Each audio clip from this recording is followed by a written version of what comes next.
पापड बनवायचं काम काय सोपं नाही, खूप मेहनत लागते. सगळ्यांना वाटतं विकतचे आणावं आणि खावावं, घरी कशाला असला कुटाणा करत बसायचा. पण उडदाची आणि मुंगाची डाळ घरची असल्यामुळे आई ना घरीच बनवते.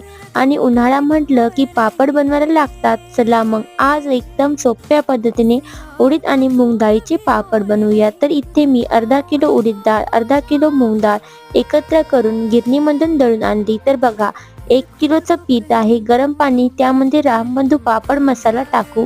यामध्ये सोडा वगैरे घालायची गरज नाही.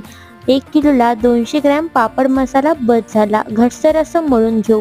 उंडा ठेचून घेऊ म्हणजे मऊ होईल. आणि छोट्या छोट्या आकाराच्या गोळ्या बनवू आणि तेलामध्ये बुडून लाटून घेऊ. थोडं पीठ टाकून मस्त असे पापड लाटून घेऊ. 1 किलोला 120 पापड बनून तयार आहेत. व्हिडिओ आवडली असेल तर लाईक, शेअर, सबस्क्राईब. धन्यवाद.